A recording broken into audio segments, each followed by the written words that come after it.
hari ini aku nggak akan terlalu bahas mengenai skill lagi, karena sebenarnya kalau skill udah pada tahu semua. Cuma lebih kayak ke art-nya network marketing aja. Kenapa art? Karena sebenarnya ini kan bisnisnya kita hubungan manusia ya. Jadi banyak seninya ini. Aku juga sambil belajar, masih belajar lagi. Karena berhubungan dengan satu manusia dan manusia lainnya itu bisa nggak sama. Khusus Kojimi doang nih yang baru. Kalau Kojimi mau belajar skill sih, hari Senin kan kita banyak belajar skill ya. Hari ini kita agak santai, kita hanya reminder aja, hanya lebih ke mindset sebenarnya, seninya network marketing. Sebenarnya yang ngerjain network marketing kan banyak banget ya. Cuma kira-kira lebih banyak yang jaringannya gede, banyak passive income-nya, atau lebih banyak yang jalannya santai-santai, hasilnya biasa-biasa? Santai-santai. Iya, kebanyakan memang santai-santai, hasilnya biasa-biasa. Nah, kenapa kayak gitu? Tentunya kalau kita pengen destination kita adalah jaringan yang, wah, yang aktif, kemudian yang agresif, passive income-nya gede, itu destination kita ya. Kita mesti checklist dulu posisi kita sekarang tuh ada di mana, now-nya. Now ada di mana, supaya kita tahu bagaimana caranya menuju ke tujuan kita. Kita pengen punya jaringan yang seperti apa. Tentunya nggak semua orang punya ambisi atau cita-cita untuk punya passive income yang sama gitu. Ada yang ambisinya mungkin 1 M per bulan, tapi nggak semua sama gitu. Coba kita tanya Ciseptin. Ciseptin emang punya ambisi untuk dapat passive income 1 M per bulan, Ci, dari bisnis ini? Enggak, Lus. Enggak kan? Bener, nggak semuanya sama. Jadi kita nggak bisa samain semua orang. Tujuan orang, tiap orang pasti beda-beda. Nah, yang penting kita tahu, kita itu sekarang kondisinya di mana, dan tujuan kita apa, supaya kita tahu action plan yang harus dikerjakan apa untuk mencapai tujuan tersebut. Nah, tujuan ini tiap orang bisa beda-beda. Nah, sekarang aku checklist. Checklist itu ada 10 poin nanti yang kita akan bahas satu persatu, itu hanya untuk mengetahui kondisi kita, now-nya seperti apa. Now. Gitu ya. Kadang-kadang kan orang ada yang tidak tahu, kenapa ya jaringan gue nggak jalan? Kenapa ya member gue cuma ya sambil lalu aja? Kenapa begini, kenapa begitu? Nah, kita bahas satu persatu nih. Oke, jadi semuanya ini judulnya sama, attitude atau sikap ya. Karena kesuksesan seseorang di bisnis network marketing itu sebenarnya yang utama bukannya skill-nya, tapi lebih ke mindset-nya dan attitude-nya, lebih ke situnya. Kalau mindset atau apa yang dikejar, cara pikirnya itu besar, kemudian sikapnya juga menunjang, udahlah, kalau skill itu kan bisa dipelajari. Skill itu sebenarnya bobotnya kecil banget. Kayak bagaimana cara ngerjain bisnis ini dari secara Instagram lah, secara Tokopedia, itu bobotnya kecil banget. Yang paling penting justru adalah mindset dan attitude-nya. Nah, hari ini kita bahas attitude. Nah, ini yang pertama ya. Ada quote, "Don't judge each day by the harvest you reap, but by the seeds you plant." Nah, artinya adalah, aku udah translate, tenang aja, tenang. Cuma translate-nya ke bahasa Indonesia, bukan bahasa Surabaya. Jangan menilai hari-hari Anda dari apa yang Anda tuai, tapi dari bibit yang Anda tanam. Banyak orang ngerasa, aduh kok gue nggak berhasil-berhasil ya, gitu. Karena menilainya dari apa? Dari apa yang dia hasilkan hari ini. Dari SMS bonusnya, dari jumlah membernya yang aktif, gitu. Menilainya dari apa yang dituai. Ya gampang nyerah. Tapi, kata pepatah ini, jangan menilai hari-hari Anda dari apa yang Anda tuai, tapi harusnya dari bibit yang Anda tanam. Jadi kita tanam-tanam aja. Nggak usah terlalu khawatir, karena kalau kita menanam bibit itu ya kayak petani aja, pada waktunya kita juga pasti akan panen. Tapi tergantung pohonnya. Pohonnya kan bisa macam-macam nih. Ada pohonnya, pohon jagung berbuahnya cepat, cuma berapa bulan. Ada pohonnya pohon toge, cuma berapa hari berhasil gitu ya tumbuh. Ada pohonnya pohon bambu.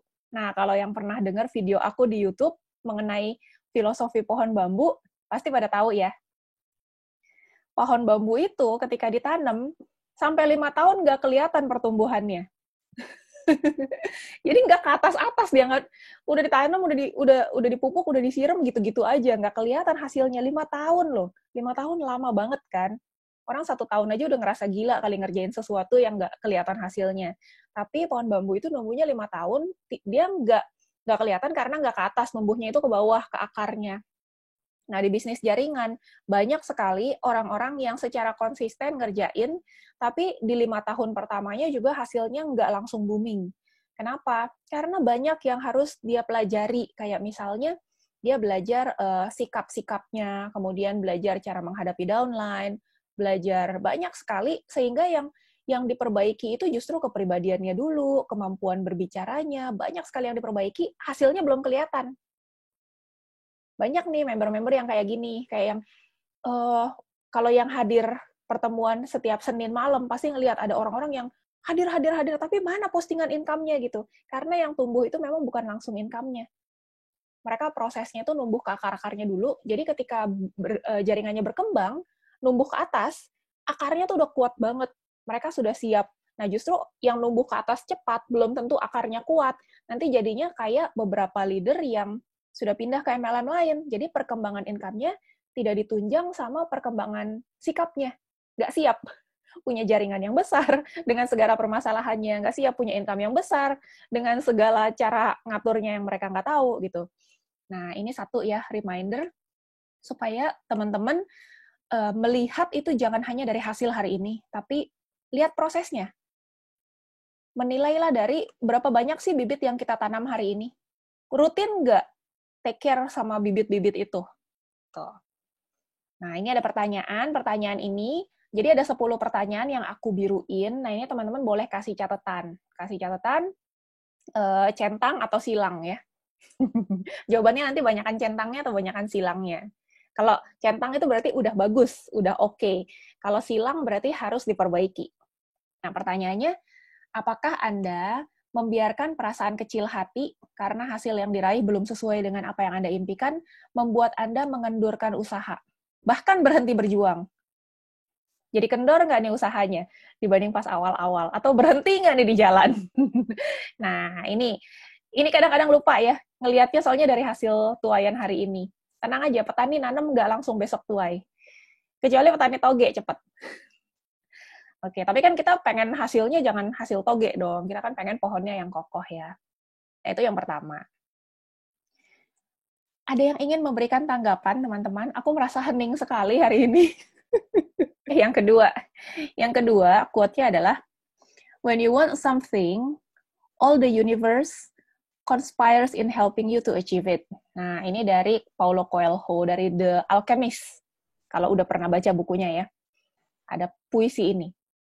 Artinya, jika Anda menginginkan sesuatu, seluruh alam semesta akan bekerja sama untuk membantu Anda mencapainya. Jadi kalau kita tuh bener-bener pengen banget, pengen gitu ya. Nah, yang suka main dadu nih, biasanya kan dalam hati udah langsung 6. Terus begitu dilempar dadunya, bener keluar 6 gitu. Nah, ini maksudnya ini nih. Kalau benar-benar pengen sesuatu, seluruh alam semesta membantu. Nah, ini kalau buku, ada buku namanya The Secret. The Secret juga membahas hal yang sama. Jadi intinya, apapun yang dialami seseorang, baik itu pengalaman, situasi, peristiwa, ataupun orang-orang yang ada di sekeliling kita sekarang ini, itu tuh sebenarnya hasil dari pikiran sama perasaan kita sendiri. Kalau kita berpikir dan merasa positif, itu bisa menciptakan kehidupan yang lebih baik. Seperti kalau kita berpikirnya positif terus ya, penghasilannya meningkat, tabungannya meningkat, kesehatan baik, bahagia, semuanya positif karena awalnya dari pikiran kita dan perasaan kita positif. Nah, sebaliknya kalau kita orangnya tipenya skeptis, negatif terus, apa-apa tuh mikir negatif. Kayaknya dia nggak suka gue deh, kayaknya nggak closing deh, atau penuh keraguan-raguan. Kalau kita di otak kita, di hati kita, udah penuh kenegatifan dan keraguan-raguan, pastinya kita akan mengakhiri hari kita dengan menuai negatif juga. Belum presentasi udah ragu-ragu dulu, aduh kayaknya dia cuma pengen tahu deh, kayaknya dia cuma nanya-nanya doang deh, kayaknya nggak join deh, kayaknya nggak punya duit deh. Nah, presentasi dengan pikiran dan perasaan seperti ini, itu energinya nyampe ke orangnya, dan kita kalau merasa sudah akan ditolak sebelum presentasi, ya terjadilah kemungkinan besar kita juga ditolak. Nah, itu menurut buku The Secret ya. So, kalau kita positif dan bersemangat, gimana hasilnya? Ya presentasi kita pasti akan jadi bagus, karena kita pemikirannya positif, di hati juga happy gitu, kita semangat, ya presentasinya jadi bagus. Sehingga Kalau kita udah se-excited itu, kecil kemungkinannya orang bakalan ada yang nolak. Hasilnya gimana lagi? Ya, kita akan menemukan banyak sekali orang-orang yang tertarik dan ingin join sama kita. Nah, ini juga menemukan. Itu Ini juga bukunya reminder. Law of Attraction bukan, Mus? Betul sekali, The Secret Rhonda Byrne. Bukunya kecil. Kalau malas bacanya, di YouTube ada yang bacain. Gitu. Jadi, kita kalau energi kita semuanya positif, hati kita positif, otak kita positif, maka ya kayak seluruh universe, seluruh alam semesta akan bantu kita untuk mencapai hal tersebut. Nah, pertanyaannya adalah, sekarang pertanyaan kedua, apakah Anda membiarkan keraguan dan pikiran negatif menguasai pikiran Anda dan membuat Anda mengalah terhadap impian Anda? Ya udahlah, gue give up dah. Jepang kayaknya susah deh. Ya udah, kalau dari awal kayaknya susah, ya susah. Tapi kalau dari awal, oke, gue kerjain pasti bisa. Kalau gue niatin pasti bisa. Ya benar kejadian. Oh, jadi kalau dari awal aku tanya member misalnya, Ci kejar nggak? Nggak. Ya udah aku skip, aku nggak akan bantuin. Kenapa? Karena itu yang akan terjadi. Tapi kalau member bilang, mau lus, kalau bisa 3 malah, ayo kita kerjain 3. Gitu. Jadi apapun yang udah diputuskan di pikiran dan di hati kita dari awal, ya itulah yang akan terjadi. Energinya ngumpul di situ. Nah, ini reminder ya teman-teman. Reminder. Kita semua pasti belum sempurna, jadi ini merupakan pengingat buat kita untuk bersihin nih kita punya pikiran, kita punya perasaan yang keraguan-raguan, yang kenegatifan, kalau gagal gimana, bye dulu. Harus bye-bye. Kalau berhasil gimana? Itu yang harus dipikirin. Nanti kalau udah dapat Jepangnya, gue mau kemana nih? Gue mau extend nggak nih? Extend dari Jepang kemana? Ke Korea ya, deket ya. Beli kosmetik lagi nih. Oke, yang berikutnya. Build your own dreams or someone else will hire you to build theirs. Bangunlah impian-impian kita sendiri, atau kalau kita nggak membangun impian kita sendiri, maka orang lain akan mempekerjakan kita untuk membangun impian mereka. Kita punya impian, misalnya pengen punya passive income, pengen punya rumah sendiri, pengen punya bisnis sendiri, sehingga tidak perlu bergantung pada perusahaan atau orang lain untuk memberi gaji pada kita. Tapi apakah kita membangun impian kita? Kalau kita nggak serius membangun impian kita, maka kita akan di-hire nih, atau dipekerjakan sama orang lain yang punya impian kuat. Dan kita akan membantu dia mencapai impian-impian mereka. Nah, itu maksudnya ya quotes ini. Terus, sebelah kanan ada quote lagi, success consists of going from failure to failure without loss of enthusiasm. Dalam perjalanan kita mengejar impian, pasti ada yang namanya kegagalan. Tapi orang yang sukses itu bukannya abis gagal udahan.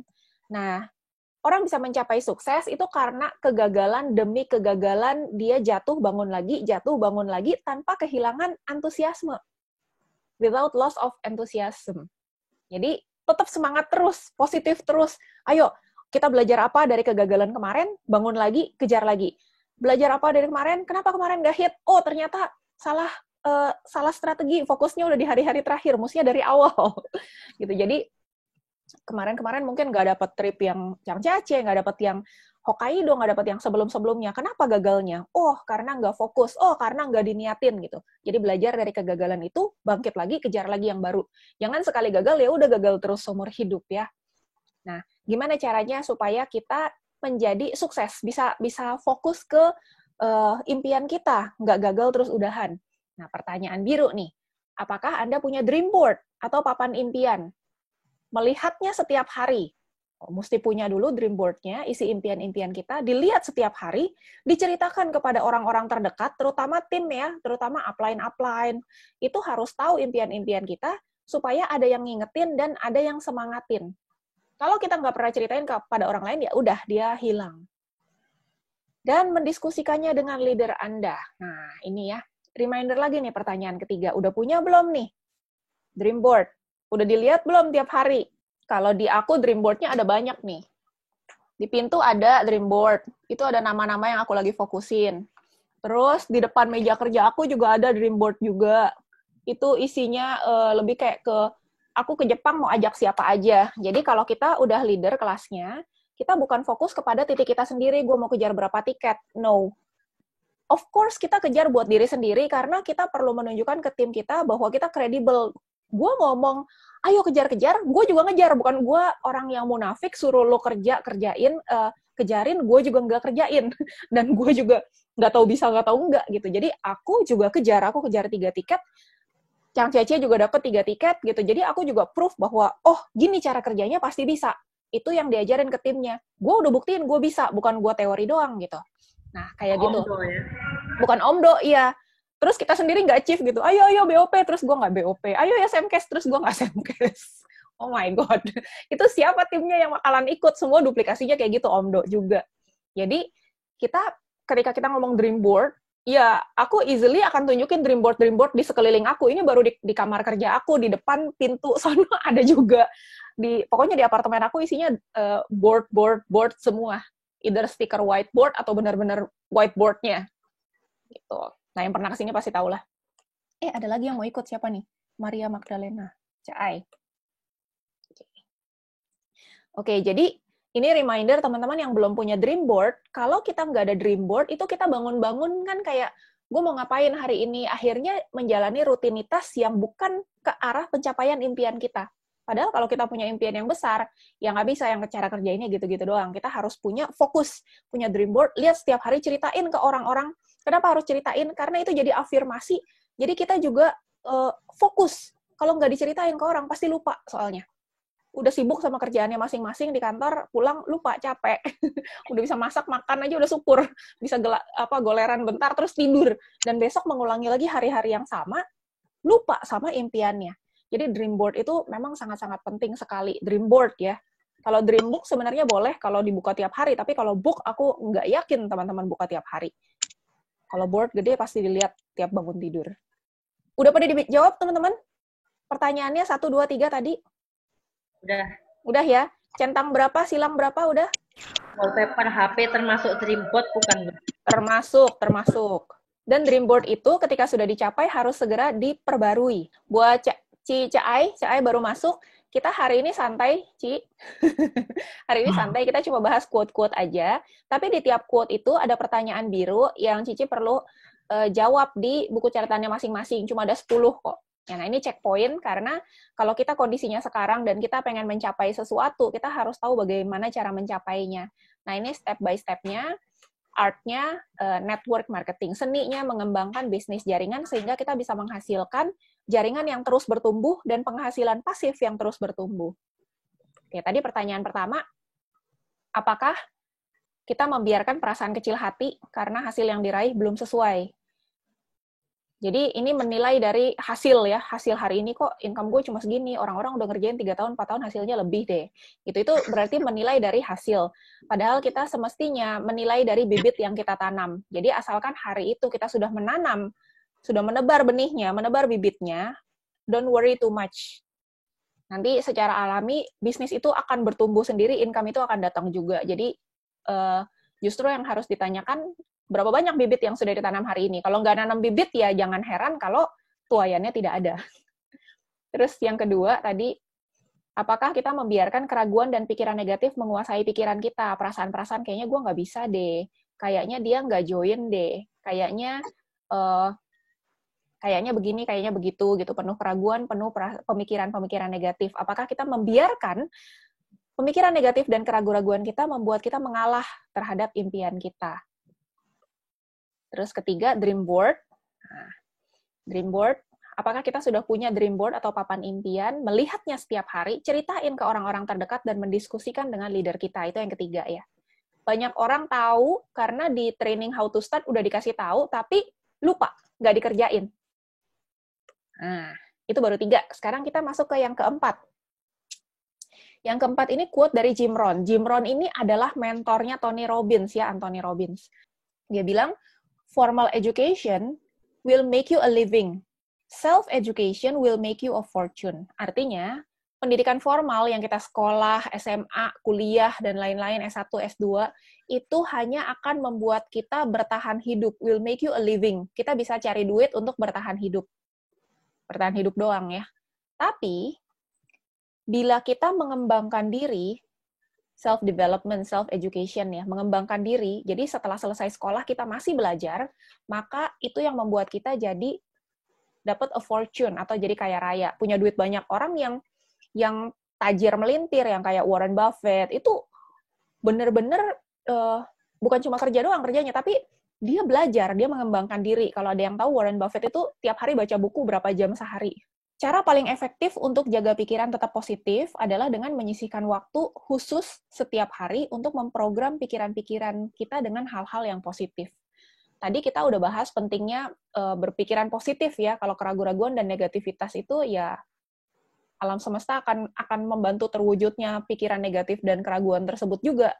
Maka kita tahu secara natural kita easily gampang terpengaruh jadi negatif, terpengaruh jadi ragu dan gampang menyerah secara natural ya. Jadi either dari diri kita sendiri atau dari lingkungan kita. Meskipun orang nggak ada maksud jahat sama kita, tapi ya naturalnya orang-orang tuh bikin kita ngedrop. Sehingga kalau kita mau tetap positif pikiran dan perasaan kita, maka harus diniatin sisihin waktu khusus tiap hari untuk memprogram dengan sengaja, memprogram pikiran kita dengan hal-hal positif. Gimana caranya? Again, reminder-nya adalah baca buku. Baca buku, terus atau artikel-artikel, nggak harus buku juga ya, artikel boleh, dengerin CD-CD atau video, hadiri seminar-seminar atau pertemuan yang positif, dan bisa mengarahkan kita ke impian kita. Jadi ini yang harus kita program di pikiran kita setiap hari, hal-hal positif. Apakah kita selalu ingat setiap hari untuk memprogram pikiran kita dengan hal positif, atau seringkali lupa? Ya seminggu 2 kali lah, satu kali datang ke BOFH, 1 kali ke SMFH, seminar kesehatan sama BOP gitu. Itu baru Selasa sama Rabu ya. Tapi ini kita harus program tiap hari. Kalau nggak kelihatan itu dari gaya bicara kita, dari cara pikir kita itu kelihatan. Kenapa begitu? Kenapa harus tiap hari? Ya selayaknya kita makan juga kan tiap hari. Maka demikian pula pikiran kita harus diberi makan dengan hal-hal positif dan bermanfaat setiap hari. Nah, kebanyakan orang itu setelah selesai sekolah, setelah selesai kuliah, udah nggak baca buku lagi. Ini ada surveinya di Amerika. Lebih dari 80% orang-orang Amerika setelah selesai sekolah atau setelah selesai kuliah, udah nggak pernah baca buku lagi. Ya, jadi banyak orang berhenti belajar. Dan justru sebagian besar masalah pada masyarakat disebabkan oleh mereka yang berhenti belajar. Jadi pertanyaannya adalah, sekarang pertanyaan keempat, apakah Anda meluangkan waktu setiap hari untuk pengembangan diri? Nah, tiap hari nggak nih baca buku, sehingga jaringan kita juga bisa berkembang? Silahkan dijawab di catatannya masing-masing, nggak usah dijawab di sini. Itu pertanyaan keempat ya. Jadi ini reminder untuk pengembangan diri. Harus berkembang, karena kalau kita tidak mengembangkan diri, maka tim kita juga tidak akan berkembang. Ingat, orang narik sesamanya. Kalau kita levelnya segitu-gitu aja, ya yang ngumpul sama kita orangnya levelnya segitu-gitu aja. Tapi kalau kita tambah maju, jaringan kita juga pasti akan berisi orang-orang yang tambah bagus lagi. Yang kelima dari Brian Tracy. Brian Tracy bilang, integrity is the most valuable and respected quality of leadership. Always keep your word. Integritas adalah hal yang paling bernilai atau paling berharga dan paling direspek dari semua kualitas kepemimpinan. Always keep your word. Jadi segitu pentingnya segitu pentingnya integritas. Mau leadership-nya sekeren apapun, pencapaian sekeren apapun, tapi kalau dia tidak berintegritas atau tidak melakukan hal yang benar, maka sebenarnya itu semua ya akan hilang. Integritas, ya, melakukan hal yang benar meskipun tidak ada yang melihat. Nah, pertanyaannya simpel sebenarnya, sudahkah Anda menjalankan bisnis dengan integritas? Jadi panutan bagi seluruh jaringan Anda. Ini sebenarnya sederhana ya. Kalau di grup ini sih aku cukup yakin semuanya menjalankan bisnis ini dengan berintegritas, nggak ada yang comot-comot downline orang, nggak ada yang ngakalin downline-nya. Ini kayaknya bye-bye semua nih kalau yang hadir di hari ini nih. Cuma amin ya. Cuma di orang-orang lain belum tentu semuanya sama seperti kita, dan downline kita yang tidak ikut training, tidak ikut pertemuan, belum tentu semuanya sama seperti kita. Ini kita harus ajarin juga untuk memiliki integritas. Ini memang di sekolah nggak diajarin ya. Nggak ada kan pelajaran khusus mengenai integritas diulang-ulang gitu, nggak ada. Ada pelajaran matematika tuh, integral, matriks itu diajarin. DX, DY, turunan, itu diajarin. Nah, padahal integritas itu justru sangat-sangat penting. Ketika kita menjalankan bisnis ini secara berintegritas, apakah berarti bahwa downline kita akan berintegritas juga? Belum tentu. Yes, exactly. Belum tentu. Bukan berarti semua jaringan kita otomatis akan punya integritas. Tapi, kenapa kita tetap harus berintegritas? Karena kalau kita konsisten menerapkan standar integritas yang tinggi dan sikap yang baik, maka orang-orang yang tidak berintegritas, yang tidak sesuai dengan nilai-nilai ini, dengan sendirinya akan tersingkir atau keluar dari jaringan kita atau pindah ke tempat lain. Ini otomatis. Sudah terjadi berkali-kali. Jadi orang-orang yang pengkhianat bangsa gitu ya, yang upline-nya udah support, terus dia gosip-gosip ke sana kemari, dia mendekati crossline, tanya ini, tanya itu, crosslining ya, terus bilang, oh upline gue soalnya nggak ngajarin, upline gue nggak support, begini, begitu, padahal upline-nya berintegritas gitu. Ini pasti nggak lama kemudian si downline yang si crosslining ini akan tersingkir dengan sendirinya, dia akan either pindah ke jaringan lain, atau nggak jalanin lagi, atau pindah ke perusahaan lain, gitu. Tapi, kalau kita sangat konsisten dengan sikap yang baik dan integritas kita yang tinggi, maka jaringan kita akan lebih terjaga. Gitu. Oke. Adalah kesalahan besar. Ini udah yang ke-6 ya. Oh, know your product better than anyone, know your customer, and have a burning desire to succeed. Jadi, ini salah satu rahasia juga, kita bisa berhasil di business network marketing, kalau kita tahu produknya, tahu produk tuh bukan cuma tahu teori, tapi kita pakai juga produknya, sehingga bisa merasakan manfaatnya ke tubuh kita. Terus, tahu customer-nya, melayani customer-nya dengan baik, dan punya burning desire untuk sukses. Burning desire itu hasrat yang membara dari dalam diri, jadi nggak yang, ya gue kalau jalan syukur, enggak ya udah gitu. Kalau burning desire, gue harus mencapai sesuatu gitu, ada apinya. Kalau teman-teman perhatikan presenter-presenter di BOFH ya, mereka yang income-nya gede itu rata-rata punya api, punya burning desire. Ketika ngomong itu kelihatan ada apinya, sehingga closing rate-nya juga tinggi sekali dibanding sama orang-orang kalau yang presentasi ya gini sih, bonus sponsor itu kalau closing silver dapatnya $30. Kayak gitu ya. Itu nggak ada burning desire ya. Nah, burning desire penting ini. Oke, kita bahas satu persatu dari produk dulu ya. Kesalahan besar kalau kita bilang, aduh Lus, produknya mahal, gue nggak punya uang, gue nggak pakai, gue jualin aja. Itu adalah kesalahan besar. Kalau ngeluh nggak punya uang dan meminimalkan tuh ngurang-ngurangin, jadi ya konsumsinya ya 3 hari sekali lah gitu kalau apel. Atau setengah saset gitu, itu kesalahan besar. Atau bahkan berhenti menggunakan produk. Dengan menggunakan produk, kita akan punya kisah nyata untuk diceritakan kepada orang lain. Dan itu kelihatan. Beda energinya orang kagak pakai produk sama orang pakai dan dia ceritain bener-bener, gue tiap hari masih pakai. Gue bahkan kayak Cierna tuh kalau pernah denger ya. Aku tuh, kalau udah mulai nggak enak badan, suaraku mulai hilang, langsung 5 saset satu kali makan gitu. Itu beda keyakinannya sama kalau orang nggak bener-bener pakai. Makanya dia closingnya ya kayak orang gila juga bisnisnya. 2 bulan lalu 300 juta dia. Sebulan 300 lebih. Jadi kita gunakan produk dan miliki kisah nyata untuk diceritakan kepada orang lain. Terus selain gunakan produk, layani konsumen. Banyak member-member yang mikir, dia mah nggak jalanin, belinya cuma dikit-dikit doang, jadi dilayaninnya tuh kayak sambil lalu aja. Jangan, sayang. Jadi layani semua konsumen kita, berapapun jumlah transaksinya, layani dengan baik ya. Aku sampai sekarang tuh masih punya banyak sekali member-member yang benar-benar aku layanin. Jadi mereka malas belajar input, ya sudah, kita nggak bisa paksa. Mereka harus belajar input. Namanya orang nggak mau dipaksa. Dia menghindar sama kita juga malas kontak sama dia, kayak ini orang oneng banget sih diajarin nggak mau gitu. Jadi kalau orang nggak mau nginput, ya udah kita aja nginputin, toh dapat ongkos ketik. Nothing tulus juga kan. Ya, jadi aku masih sampai hari ini tuh masih ada banyak member-member aku yang rutin beli tiap bulan, aku yang inputin, terus ada bahkan servisnya lebih lagi ketika mereka repeat order, itu aku kasih sampel produk baru gitu, kayak mereka biasa beli apel doang, aku kasih tuh Fiber Nice. Kan mereka suruh beli, ya namanya nggak kenal Fiber Nice, pasti nggak mau beli dong. Jadi aku kasih, cobain ya Ci, ini kalau lagi kurang makan sayur, kurang makan buah, ini dicampurin ke minumannya, kasih videoin apa segala macem. Itu service. Jadi kita layani berapapun jumlah transaksinya, meskipun satu box, bahkan yang tidak ingin mengerjakan bisnisnya, layani dengan baik. Kenapa?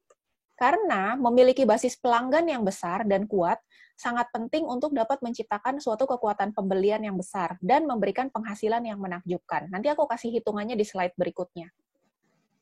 Ya, jadi kita punya sekarang aku tanya, lebih enak kita closing platinum baru sebulan, kita closing 3 platinum baru, orang-orang baru terus, atau kita punya basis user yang katakanlah 400 orang, tapi mereka rutin beli satu box tiap bulan. Enak mana?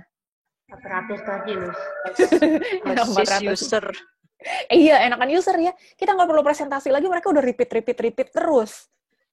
Nah, jika kita tidak melakukan service kepada user atau pelanggan-pelanggan produk kita, maka tim kita juga akan ngikutin apa yang kita lakukan. Aduh, gawat ya. Kita nggak serving, yang belinya satu-satu rutin, maka downline kita ngikut semua. Langsung ngecap, dia mah nggak jalanin, cuma pakai-pakai doang. Terus langsung dinilai secara lebih rendah. Jangan. Kenapa? Karena kalau satu orang melayani 2 orang pelanggan pribadi, misalnya Cihani punya 2 user, Ciseptin sama Cieni. Terus Ciseptin punya 2 user, Cieni punya 2 user. Terus begitu, sampai 12 level kedalaman. Ini teman-teman mungkin masih ingat yang kisah 1M per bulan ya. Jadi, bulan pertama kita 2 orang, 1 kiri 1 kanan, bulan kedua 2 kiri 2 kanan, terus 4 kiri 4 kanan, 8 kiri 8 kanan, 16, terus lanjutan, sampai di bulan ke-12 itu kan udah ada 1.900-an kiri, 1.900-an kanan kan orangnya. Nah, itu juga kalau kita udah punya 12 level kedalaman, kayak gitu, masing-masing duplikasi 2 user, maka kita punya 4.000 orang member yang melayani masing-masing 2 pelanggan. Artinya pelanggannya ada 8.000. 8.000 nih. Kalau 1 bulan masing-masing cuma ngorder 1 silver aja, berarti total ada 4.000 pair sebulan. 4.000 pair. Sebulan 4.000 pair itu berapa duit, teman-teman? Apa nggak 1M sebulan? Hanya sesederhana itu, kita punya masing-masing 1 orang ini melayani 2 user dengan baik. Gitu. 1 member punya 2 user dilayani dengan baik. Udah, sebatas itu aja. Itu juga udah miliaran sebulan. Jadi, jangan pernah meng-underestimate atau mengecilkan para user. Meskipun mereka beli 1 box atau 2 box sebulan, layani dengan baik. Oke, sekarang pertanyaan. Nah, pertanyaan buat diri kita masing-masing, apakah Anda rutin menggunakan produk? Dan apakah Anda melayani pelanggan dengan baik? Pelanggan tuh user ya, bukan networker. Dilayani dengan baik nggak? Rutin nggak gunakan produk? Kalau ini tidak dilakukan, maka agak mimpi untuk punya jaringan yang besar dengan passive income yang besar juga. Itu yang ke-6. Yang ke-7, quote lagi dari mantan presiden Theodore Roosevelt, mantan presiden Amerika, with self-discipline, most anything is possible. Artinya, kalau kita punya kedisiplinan diri, maka apapun itu bisa dicapai. Yang penting disiplin. Nah, kebanyakan orang itu biasanya anget-anget di awal ya. Aku nggak ngomong jorok ya, pokoknya anget-anget di awal. Dingin-dingin kemudian. Kebanyakan begitu, tidak punya... Kenapa? Siapa tuh yang nyaut? Jadi, kita harus punya kedisiplinan diri atau self-discipline. Nah, di sini, di bisnis ini, intinya siapa? Intinya tuh kita. Kayak aku bikinin video yang 2 menit untuk semua member baru, aku kasih mindset bahwa bisnis ini bisnis punya Anda sendiri, bukan bisnis upline, bukan bisnis downline. Jadi kalau Anda sukses di bisnis ini, itu karena Anda, bukan karena upline Anda. Bukan karena downline Anda. Tapi kalau Anda gagal di bisnis ini, ya itu juga karena Anda. Bukan karena upline-nya, makanya Anda gagal gitu. Jadi, di bisnis ini kuncinya ya kita sendiri intinya. Semua berawal dari kita dan kita yang menggerakkannya. Ini bisnis kita, bukan bisnisnya si upline. Upline-nya mau nggak jalan, upline-nya mau nggak aktif, upline-nya mau user, biarin aja. Yang penting, ini bisnis kita, semua tergantung pada kita. jaringan tidak bisa dikembangkan dalam waktu singkat. Jadi ada yang bilang, oh kerjain bisnis ini bisa part-time aja, seminggu 2 jam. Kira-kira bisa gede nggak jaringannya kalau seminggu 2 jam? Nggak bisa. Betul sekali. Jadi setidaknya minimal ya, kalau yang masih kerja ya. Seminggu nggak bisa. Ya, jadi kalau sehari 2 jam masih bisa. Jadi setidaknya, kayak Rili ya, investasikan 10-15 jam per minggu untuk punya jaringan yang besar. Minimal 10-15 jam per minggu, termasuk yang kerja-kerja. Aku juga awalnya kerjain bisnis BioGreen itu sambil kerja kantoran. Jadi yang namanya weekend udah langsung bye-bye. Sabtu Minggu full itu udah nggak ada alasan lagi. Sabtu Minggu itu pasti aku table talk, dan totalnya tentunya di angka ini. 10-15 jam per minggu untuk punya jaringan besar. Kenapa? Karena ketika kita udah punya 1 atau 2 downline, nggak mungkin kita telantarin gitu aja tiba-tiba jaringannya gede kan. Kita perlu nemenin mereka presentasi, even nggak presentasi bertemu ya, tapi tetap yang namanya three-way call itu tetap butuh waktu, persiapannya, three-way call-nya, kemudian kita follow up si downline kita juga, gimana cara dia untuk follow up prospeknya, training, how to start, dan lain-lain. Ini semua tidak mungkin bisa dilakukan hanya dalam waktu 4-5 jam seminggu, apalagi 2 jam seminggu. Maka kita harus alokasikan, ada kedisiplinan untuk mengalokasikan seminggu 10-15 jam.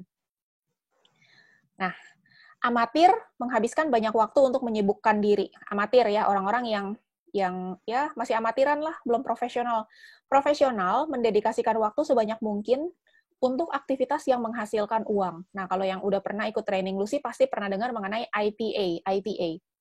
Income Producing Activity, kegiatan-kegiatan yang menghasilkan income, menghasilkan duit. Jadi, bukan cuma sekedar sibuk.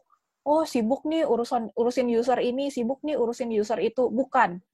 Kalau sibuk-sibuk doang, menyibukkan diri doang, maka hasilnya nggak akan gede. Itu namanya amatiran. Kalau ingin dapat passive income yang terus bertumbuh, gimana? Yang harus dikerjain itu IPA. Apa itu IPA? IPA, Income Producing Activity, adalah kegiatan yang menghasilkan duit, yaitu ngundang prospek, menghadiri presentasi, terus presentasi dan follow up, supaya terjadi closingan. Ini, duitnya ada di sini.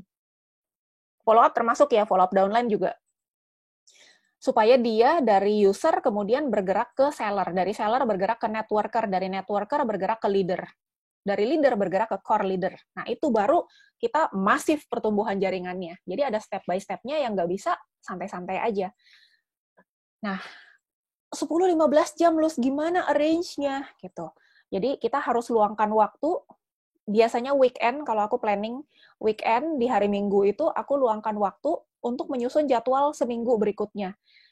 Diplot waktunya, kapan kita bisa meluangkan si 10-15 jam itu untuk mengembangkan jaringan kita, melakukan IPA tadi, melakukan ini, mengundang, presentasi, dan follow up.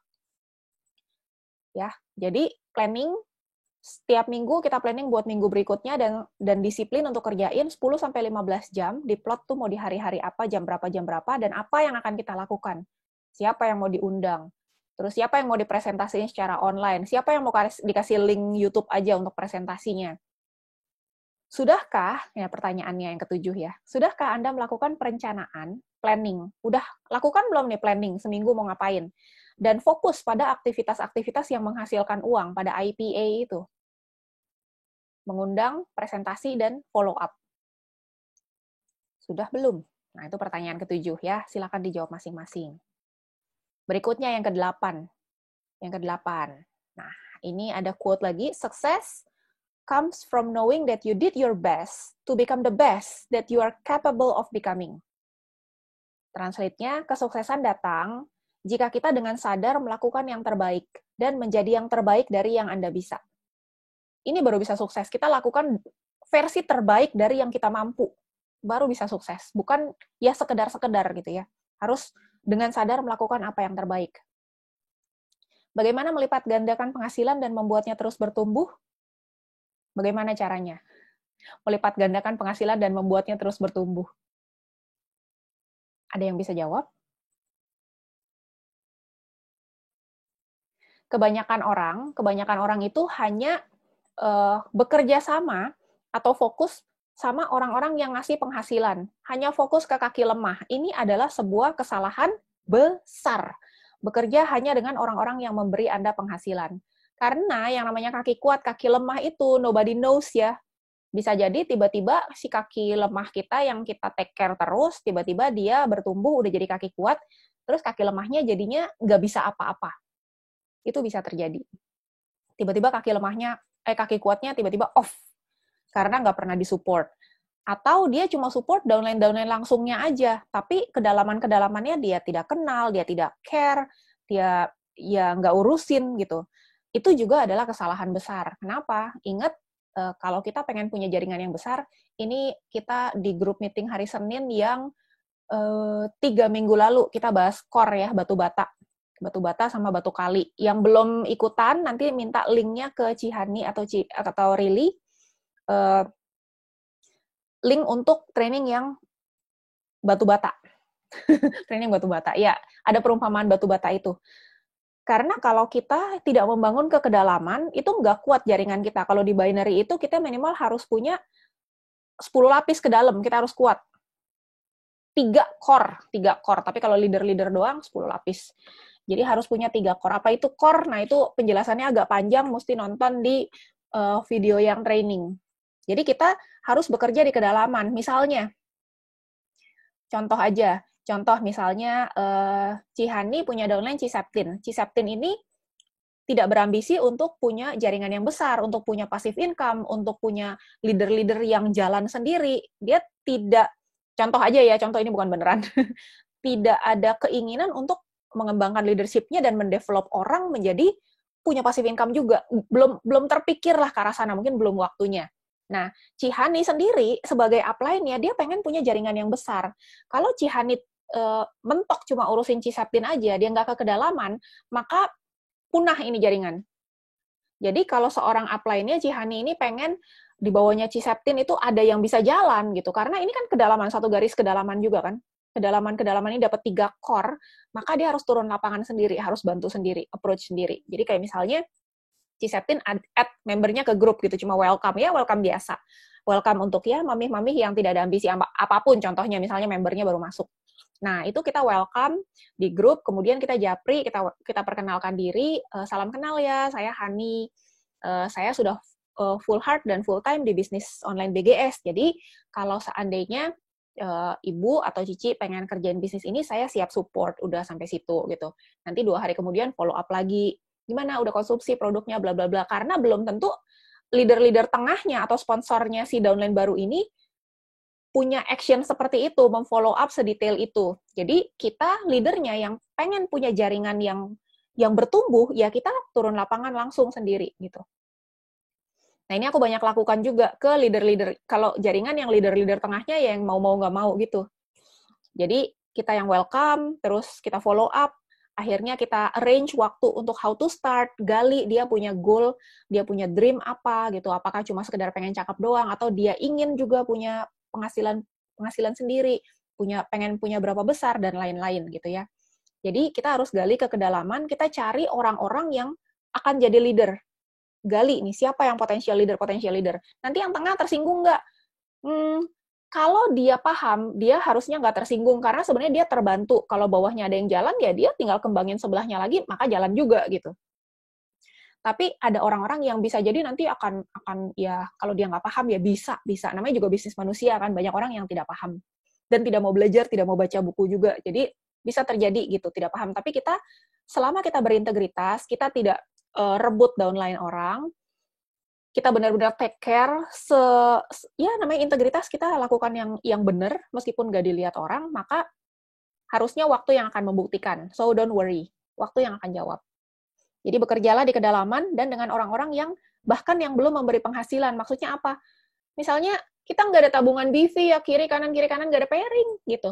Tetap bantu semuanya. Kaki kuat ya bantu. Tapi pada akhirnya mereka akan memberikan keamanan jangka panjang dalam jaringan Anda. Jadi ketika kita udah dapat 3 core, 3 hasil duplikasi kita, orang yang full heart, full time di bisnis ini, dan berkembang terus, dia duplikasi terus ke bawahnya, kita tuh udah tenang.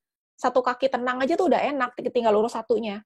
Nanti kalau ini udah jadi, kita bangun satu lagi, wah itu baru namanya keamanan jangka panjang. Passive income-nya itu stabil.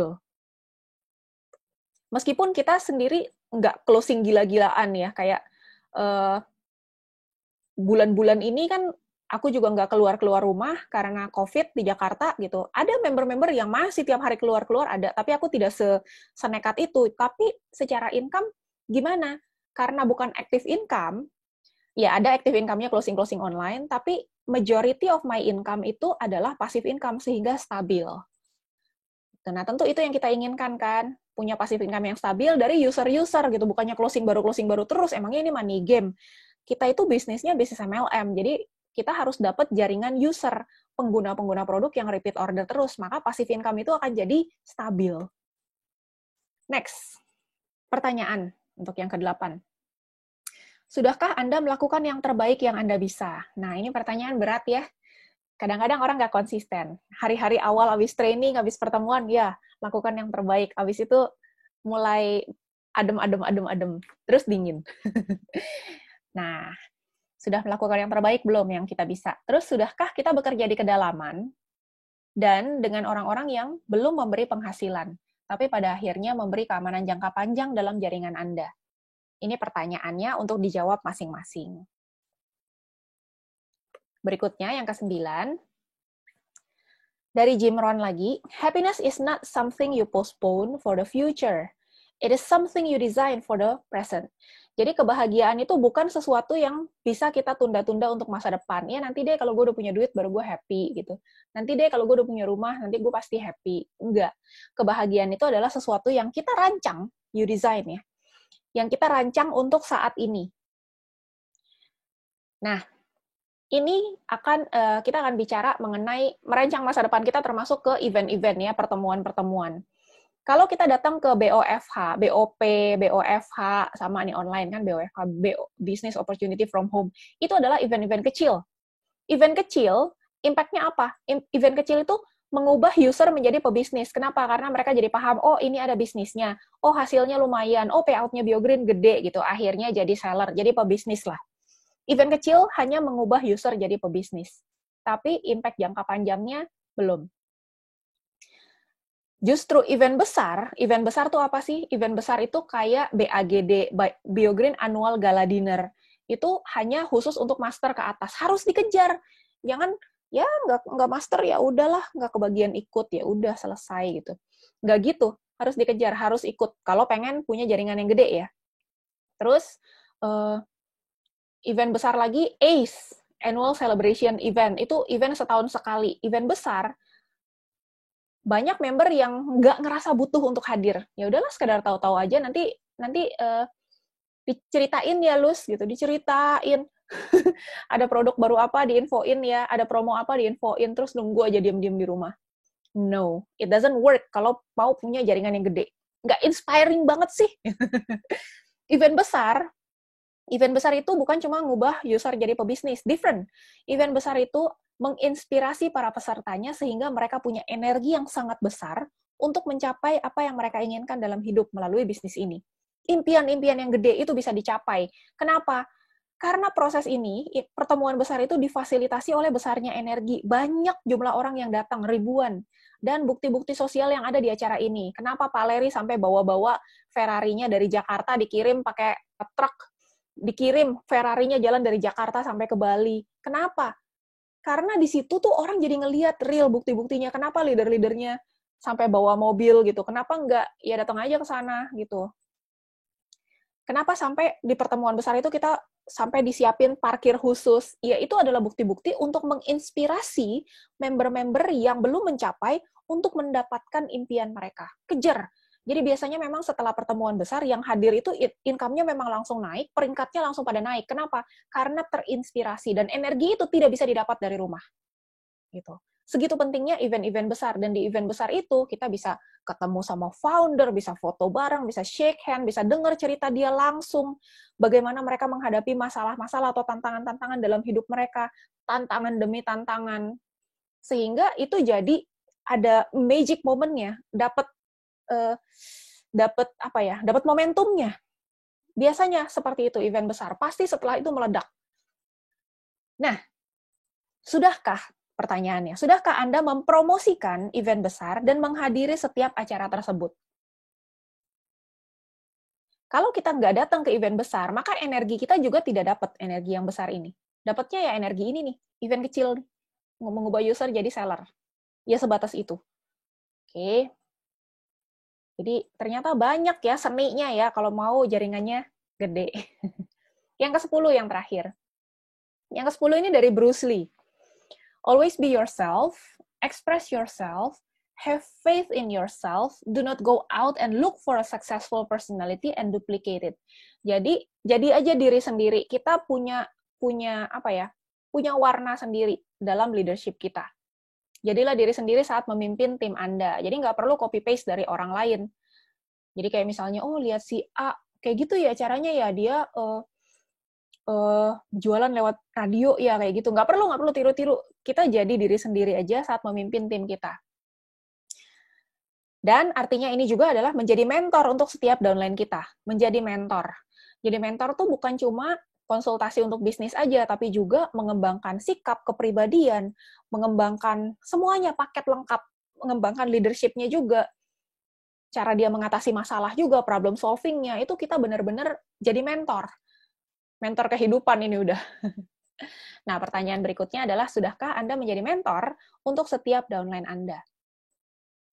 Aku tahu semua 10-10-nya ini adalah pertanyaan-pertanyaan yang bukan pertanyaan ringan atau pertanyaan mudah untuk dijawab, tapi kalau kita memang ingin punya destination-nya adalah punya jaringan yang besar dan passive income yang terus bertumbuh, pengen benar-benar bisa pensiun melalui bisnis ini, bukan cuma sekedar jualan-jualan dapat ya satu box cepek ceng no peceng, bukan cuma sekedar itu, sebulan captiau, jigo, sa captiau, go captiau, bukan cuma sekedar itu, tapi benar-benar bisa mendevelop orang, bisa mendevelop leader-leader yang ini impact-nya lebih jangka panjang. Ya memang ini adalah 10 poin yang perlu dilakukan. Gitu ya. Jadi ini aku ulang secara cepat aja, membiarkan fokus kepada bibit yang ditanam, bukan pada hasil yang didapat hari ini. Jadi kalau meskipun hasil hari ini, SMS hari ini belum memuaskan, apakah kita mengendurkan usaha bahkan berhenti berjuang? Gitu ya. Yang kedua, apakah kita membiarkan keraguan atau pikiran-pikiran negatif menguasai pikiran kita, bikin kita ngalah sama impian kita? Terus, yang ketiga, punya dream board, lihat setiap hari, ceritain ke orang-orang terdekat, dan diskusikan dream tersebut dengan leadernya. Fokus bangun leadernya. Reminder semua. 4. Peluangkan waktu tiap hari untuk pengembangan diri. Paling gampang adalah baca buku. Kalau kita berkembang, jaringan kita pasti ikut berkembang. Kelima, sudahkah menjalankan bisnis ini dengan integritas jadi panutan bagi seluruh jaringan? 6. Apakah rutin gunakan produk dan melayani pelanggan dengan baik? Meskipun belinya dikit-dikit, dilayani dengan baik. 7. Sudahkah Anda melakukan perencanaan dan fokus pada aktivitas yang menghasilkan uang? Reminder lagi, 80% jadwal kita diisi dengan Income Producing Activity, IPA. Jadi kalau satu minggu minimal ada 10-15 jam, katakan seminggu 12 jam lah, 12 jam, maka 80%-nya atau 10 jam itu untuk income producing activity. Mengundang, presentasi, termasuk 3-way call, dan follow up. Bukan cuma sekedar ngobrol-ngobrol sama downline. Beda ya, follow up itu beda sama ngobrol-ngobrol biasa. Kedelapan, sudahkah melakukan yang terbaik yang Anda bisa? Sudahkah bekerja di kedalaman? Dan dengan orang-orang yang mungkin kaki kuat, yang belum memberikan penghasilan. Tapi kita mau develop mereka juga. Kesembilan, sudahkah Anda mempromosikan event-event besar dan menghadiri setiap acara tersebut? ACE ini ya terutama. Dan ke-10, sudahkah Anda menjadi mentor untuk setiap downline Anda? Kita tunjukin step by step-nya apa sih yang harus dilakukan untuk mereka mencapai impian mereka. Misalnya, kalau mau presentasi, alat bantunya apa? Dulu Lucy sempat bikinin tuh yang marketing plan the simplest ya, yang 1 lembar itu. 2 lembar ada sama price list-nya. Udah diajarin belum downline-nya presentasi pakai alat itu? Terus udah diajarin belum downline-nya untuk komitmen untuk terus belajar juga dan ikutin event-event besar maupun kecil? Udah diajarin belum attitude-nya, sikap rendah hatinya, teachable-nya? punya burning desire-nya. Udah diajarin belum untuk punya komitmen kuat untuk jalanin bisnis ini? Itu semua mesti diajarin ke downline-downline-nya. Kalau kita pengen punya jaringan besar, kita harus jadi mentor. Semua kita ajarin. Kita pandu. Jumlah distributornya ada berapa, jumlah orang yang menghadiri event ada berapa, peningkatan peringkatnya dari rookie dulu ke JM, terus apa, dipandu benar-benar langkah per langkahnya. Itu step by step yang perlu kita lakukan untuk mencapai hal yang besar melalui bisnis ini. Oh, Cieni kayaknya nyatet nih. Dia bawa kertas nih. Wede, mantap. Jadi dari 10 checkpoint tadi, kira-kira ada yang mau sharing berapa banyak yang sudah oke dan berapa banyak yang masih harus ditingkatkan lagi? Belum oke semua. 10-10-nya ya, Ci, ya? Nggak apa-apa, at least jadi tahu apa yang harusnya di-improve kan, daripada kita ngerasa udah lakukan yang terbaik, tapi kok nggak kemana-mana gitu. Lebih baik kita tahu, oh kita tuh kurangnya di sini gitu loh. Jadi tahu mesti kerja di mananya. Separuh-separuh, Lus. Oh, baru separuh. Nggak apa-apa. Itu udah good start. Tinggal separuh lagi. Separuh-separuh aja udah dapat 2 tiket ya. Yoi. Bayangin kalau nggak cuma separuh-separuh. 2 tiket mau ajak siapa, Cihani? Anak yang pertama itu cita-citanya mau lihat Olimpiade, Lus. Oke. Tapi COVID ya. Iya, nggak tahu, katanya kan ditunda ke tahun depan. Berarti Biokin bikin lagi dong tahun depan. Ke Jepang lagi gitu. Ke Jepang kita tuh ke pabrik loh. Nah, itu sih yang bikin excited. Iya. Nah, terus hari ini ada kabar lucu juga. Kabar lucunya adalah ada Evolen, tahu ada Evolen nggak? Evolen itu kayak semacam apa ya, susu gym gitu deh. Tapi dijualnya secara konvensional, pakai reseller online gitu. Nggak tahu. Nggak tahu ya? Nah, si Evolen itu hari ini launch namanya Sop Alpha, SOP Alpha. Nggak ada ikannya, Lus. Nah, itu SOP itu kan Salmon Ovary Peptide. Jadi dia bikin tiruannya SOP 100-nya si AFC. Wih. Hari ini baru di-launch tuh sama si Evolen itu. Itu kayak yang itu tamparan keras karena harganya tuh nggak sampai gopeceng satu box. Sedangkan AFC itu harganya 1,65. 1,6. Iya. Bocor banget ya, Lus. Iya, itu kayak nabok banget. SOP lagi namanya, Salmon Ovary Peptide juga. Nah, kita akan datang ke pabrik di Jepang. Pabriknya itu jauh lebih gede dari pabriknya AFC. Jadi kalau AFC itu kan mereka gembar-gembor, mereka termasuk salah satu perusahaan farmasi tertua dan terbesar di Jepang kan.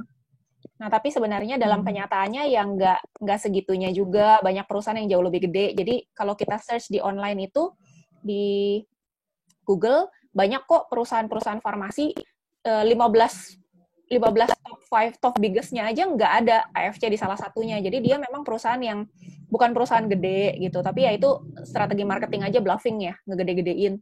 Nah, yang ada ini secara nilai sahamnya perusahaan AFC itu turun. Jadi dari tahun 2005, ini kalau yang mau nanti aku bisa share di grup. Atau ke personal juga boleh. Jadi secara sahamnya dari 2005 itu udah anjlok banget, udah kayak perusahaan mau bangkrut. Tapi dia banget tuh, Lus.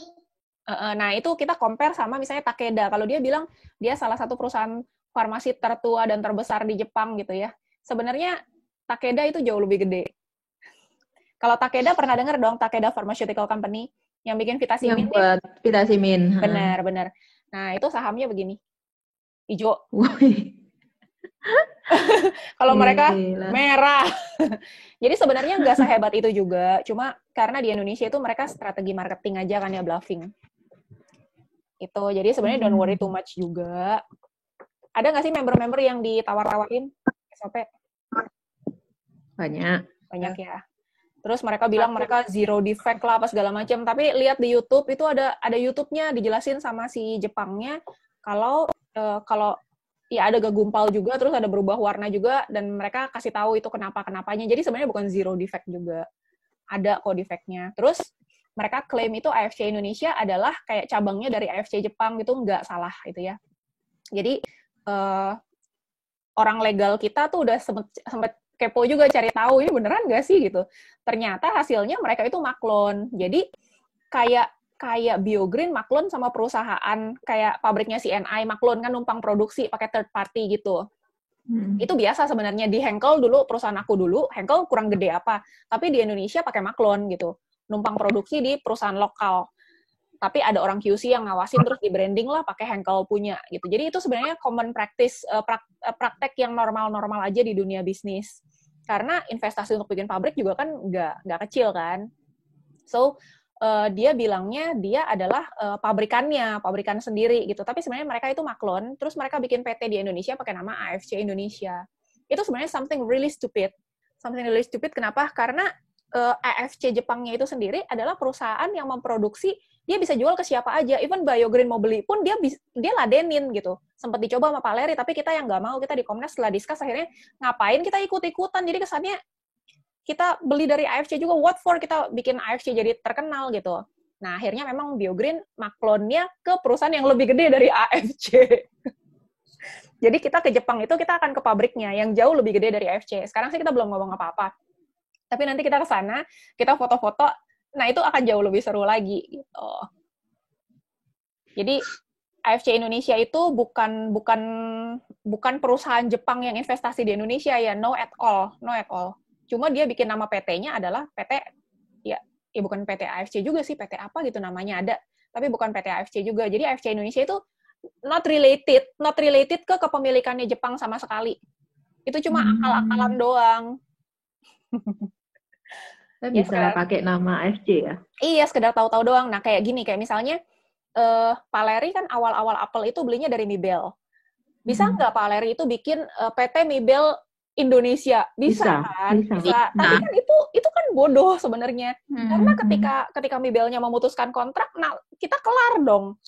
Iya nggak sih? Terus kita mau ekspansi, mau garap perusahaan-perusahaan lain punya bahan aktif yang bagus juga kita nggak bisa bergerak. Karena kita udah kayak terikat, udah kayak Mibel Indonesia ngapain gitu. Padahal banyak bahan aktif lain yang lebih bagus. Nah, untungnya Pak Leri not as dong-dong as that gitu. Bikin branding sendiri. Jadi kita bisa ya ada gelang, ada kalung, ada Biobenefia, ada macam-macam sekarang. Gitu. Nggak bawa Mibel. Ya, itulah. Udah tinggal tunggu waktu sih itu. Itu aku denger ada SOP Alpha, aku langsung ngakak, ya ampun, kasihan banget. Terus BPOM-nya juga sereal. Jadi kalau kita mendaftarkan produk tertentu ke BPOM akan minta majority of ingredient-nya apa. Jadi komposisi terbesarnya itu akan jadi jenis produk yang dicantumkan di izin BPOM-nya.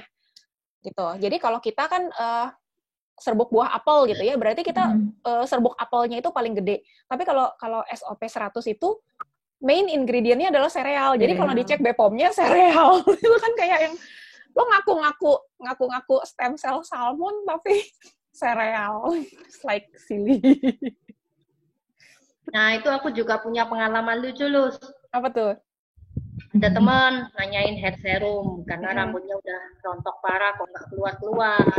Terus aku suruh minum apple kan, soalnya kan juga ada uji klinis buat rambut. Nah, dia bilang, wah dulu udah pernah minum apple sampai banyak, kalau sekarang minumnya SOP.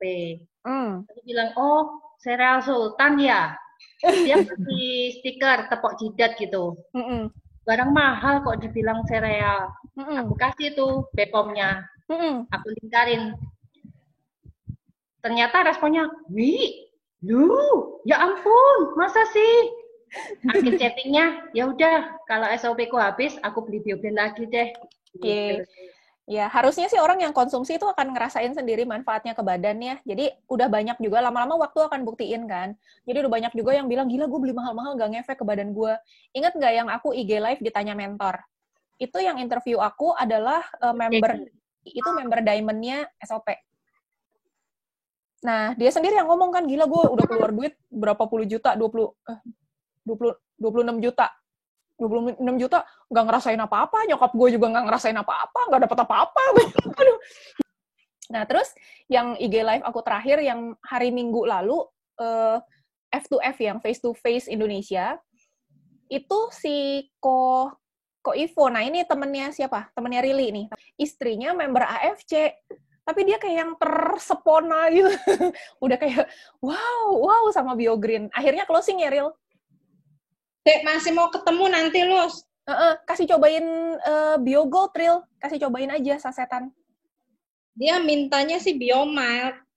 Cuma kalau Biomild kan kalau dia nggak punya penyakit apa-apa, mungkin nggak akan terlalu impact ya. Beda kalau orang migrain. Iya. Oh, oke. Ya wes, kasih yang saset berarti, Ril. Saset efeknya lebih cepat.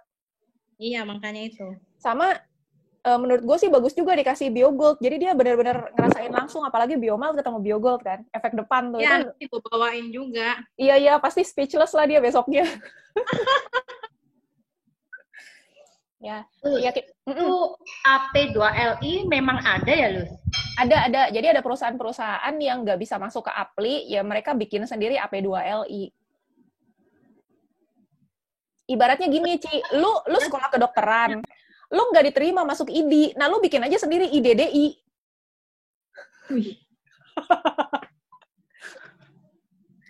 Grup baru. Iya, Ikatan Dokter-Dokter Indonesia gitu kan. Suka-suka lu mau bikin sono. Tapi kan lu diakui apa enggak secara global, secara Indonesia. Nah, si WFDSA sendiri yang kelas dunia, jadi Direct Selling Association-nya dunia itu kan namanya WFDSA. Dia kepanjangannya di Indonesia itu cuma satu, cuma Apli doang. Jadi AP2LI itu kayak nggak dipandang sama dia. Cuma kalau lo ngerasa, aduh gue nggak diakui, gue pengen ada yang mengakui, ya lo bikin aja sendiri, komunitas sendiri. Nanti ada yang ngakuin kan. Oh, lo anggota AP2LI gitu. Terus lo bisa bodoh-bodohi orang yang nggak mencari tahu faktanya. Feedback untuk hari ini bagaimana teman-teman? Selain yang tadi, ada yang setengah, ada yang belum semuanya. Terima kasih untuk kejujurannya.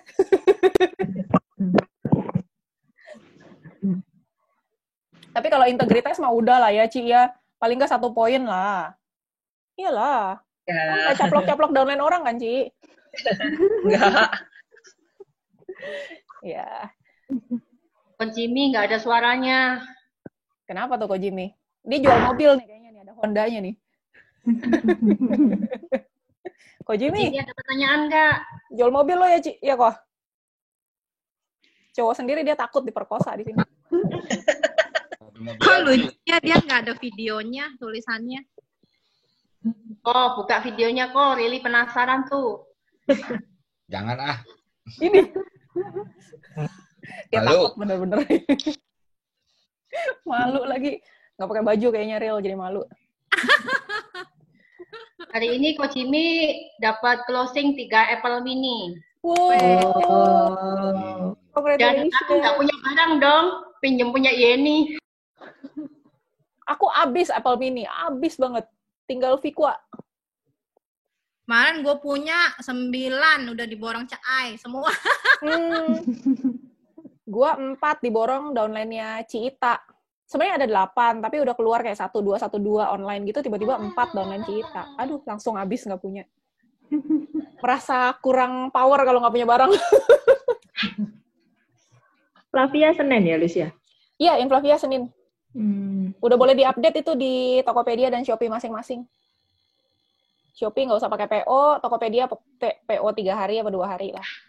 Terus itu dijelasin dengan bahasa yang sangat singkat dan bahasa manusia dong, Lus. Lah, itu video aku kurang manusia, tah? Kurang Lus. Masih ada istilah kedokteran itu. Wah, ya ampun. Aduh. Aku tuh Karena orang detail. lihat flyernya kan mirip-mirip. Untuk pencernaan iya, untuk kanker iya. Nah, terus spesifiknya apa ya? Susah juga ya. Mau pakai bahasa manusia kayak apa lagi? Aku rasanya sudah membuat dengan bahasa ibu rumah tangga, itu udah bahasa sederhana. Coba, Ci, lu bikin versi lebih manusia, Ci. Mungkin Cik Yok atau Rili ya bisa bantu, karena kan sekolah farmasi. Nah. Ayo, Ayo lu. Cek Yak, coba Cek Yak. Pilih aja yang buatin. Ini dia langsung lempar gitu. Jadi lempar parah. Jadi lebih tepatnya kapan orang butuh Inflavia dan kenapa kok konsumsi Inflavia? Apakah Apple sama Mild itu kurang? Bioinflavia itu bukan obat untuk mengobati penyakit. Jadi selayaknya jamu-jamu tradisional di Indonesia, rata-rata orang minum jamu itu kan tiap hari, Ci. Tidak harus menunggu dia sakit dulu baru minum jamu, kan. Jadi Bioinflavia boleh dikonsumsi 2 kapsul sehari tanpa ada gejala atau penyakit apapun. Nah, itu menghindari supaya tidak terjadi inflamasi berlebih. Kayak misalnya inflamasi berlebih itu apa? Ada orang yang kayak perutnya nggak kuat, makan apa-apa kembung, makan apa-apa kembung. Nah, supaya nggak kembung-kembung kayak gitu. Termasuk. Jadi untuk orang-orang sensipit. Kayak tolak angin gitu ya, Lus ya? Iya, tolak angin juga kan jamu. Cuma kalau Bioinflavia itu kan racikannya udah dari 6 bahan aktif yang udah diukur mana racikan yang paling bagus gitu. Terus kandungan bahan aktifnya juga tinggi. Kalau yang jamu-jamu yang murah-murah gitu, kita nggak tahu ya, nggak bisa komentar juga bahan aktifnya berapa banyak. Apalagi jamu gendong. Nah, kalau jamu gendong, itu perbandingannya adalah kita punya itu, pertama, buat orang kota ya, orang Jakarta misalnya, orang Jakarta itu nggak punya waktu tuh untuk manggil-manggil mbak jamu gendong. Nah, ini jauh lebih simple, praktis banget, dibawa traveling juga bisa. Jamu gendong, lo kalau lagi traveling ke Jepang mau order di mana jamu gendong, kan? Nah, jamunya. Terus kedua, kandungan bioaktifnya kan jelas kita lebih tinggi, lebih ngefek daripada jamu gendong, kan? Nah, ketiga, secara higienitas kita juga lebih higienis karena prosesnya itu kan mesin. Beda sama jamu gendong, kita nggak tahu mbok jamunya lagi pilek, apalagi batuk, apalagi apa. Terus buat yang nggak doyan jamu, kayak aku tuh nggak bisa kalau suruh minum jamu, ngelihatnya aja udah mau apalagi nyium baunya, oh my god gitu. Tapi kalau kapsul oke lah, masih bisa gitu. Iya, langsung telan. Dulu aku pernah bilang sebenarnya sama si Alvin, kan dia demen banget sama herbal Cina.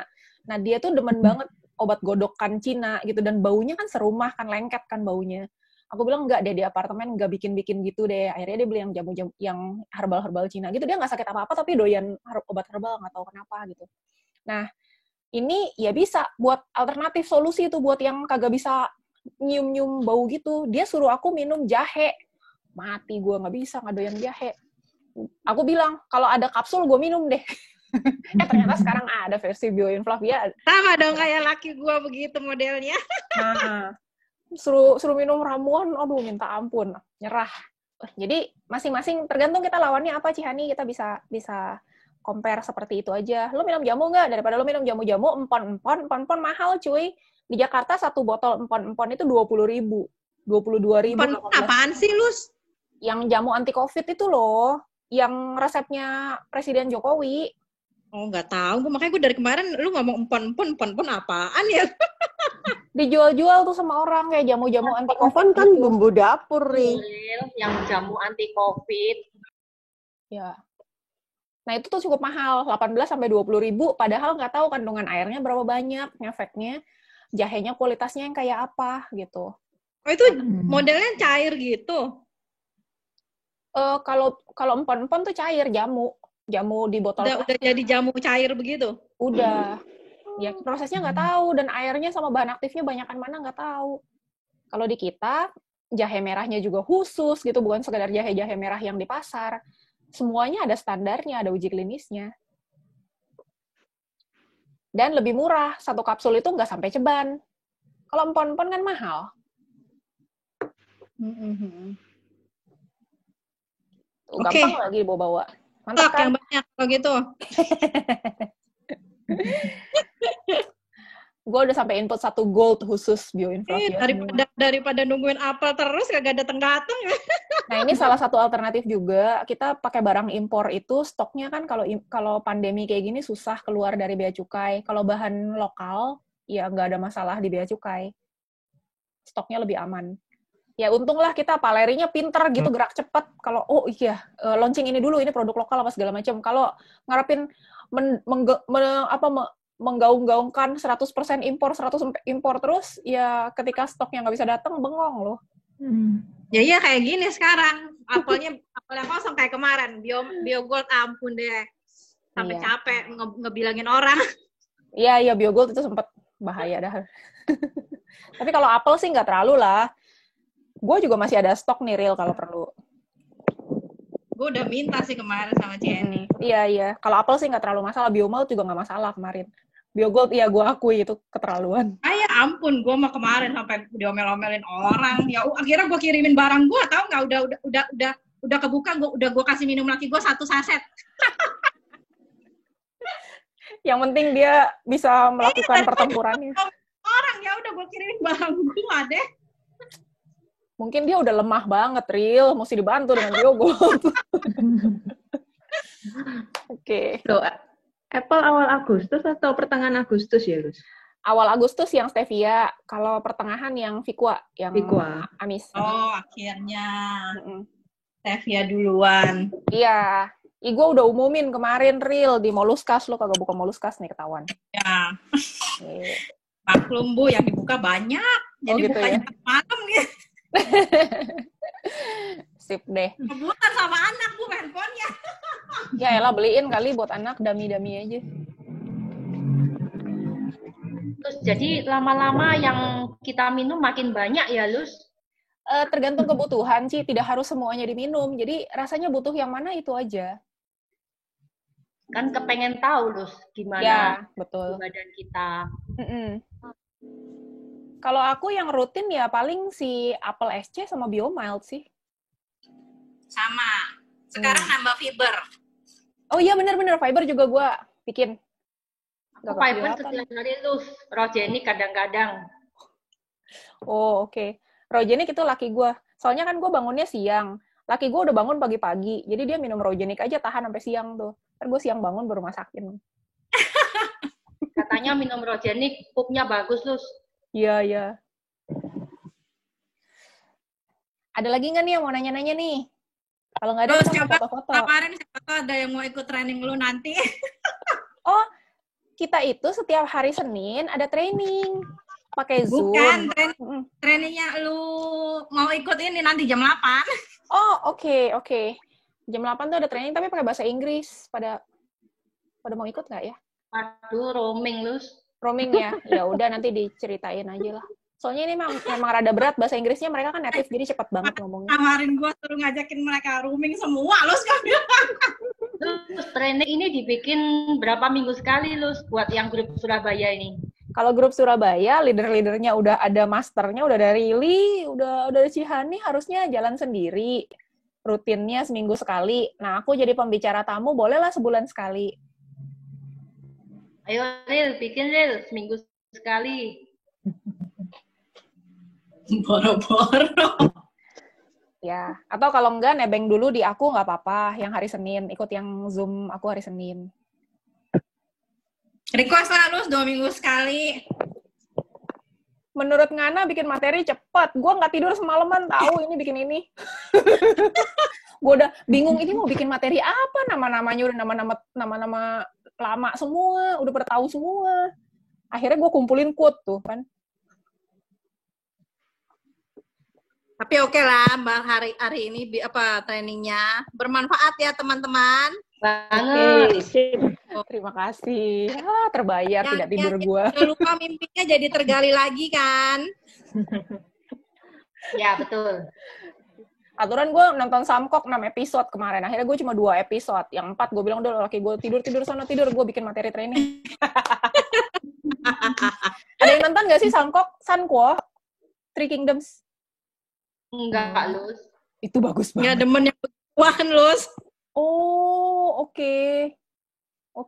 Gue suka banget dan si Alvin juga suka banget karena itu ngebahas strategi-strategi perang dan lain-lain. Dan sangat terlihat para pemimpin pasukan itu, raja-rajanya itu mereka rata-rata pada bisa membaca personality orang dan membaca kira-kira lawannya akan melakukan apa. Jadi mereka udah berpikir beberapa langkah ke depan. Wah, itu I really enjoy sih. Gue bener-bener menikmati Samkok itu. Ya gimana Samko? Lihat di YouTube, The Three Kingdoms. Ya, itu sejarah sih. Justru kalau aku disuruh drama Korea, justru nggak. Sama sekali nggak bisa. 1 episode juga nggak bisa. Apa sih ini? Gue malah disuruh yang begituan mikirnya. Kita tuh nonton tuh buat refreshing, bukan buat mikir lagi. Iya. Kalau gue buat belajar, kan demen belajar. Laki gue juga demen belajar. Jadi kita tuh setelah nonton 6 episode sampai jam 4 pagi, itu kita masih diskusi sampai jam 6 pagi. 2 jam diskusinya. Bahasin konflik satu persatu. Dan harusnya gini ya.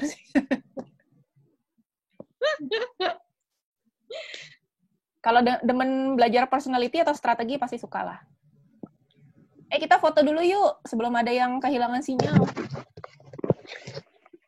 Gue takut Cisirlin ntar hilang sinyal nih. Saya nggak ikut, saya belum mandi. Sama sih, aku juga belum mandi. Iya, makanya nggak mau buka videonya, Han. Emangnya di foto harus mandi dulu? Kaget Ya, kan ya gitu. Oke. Kok Jimmy Satu. buka? Kok Jimmy? Oh, Rili nyuruh-nyuruh buka, dia belum buka. Ada lagi. tunggu bentar, bedakan dulu sisi. Ya Ya ampun. Kok Jimmy buka kameranya? Rusak kameranya, Ci. Alasan. Rusak Apa? kameranya. Upline udah bersabda juga. Oke.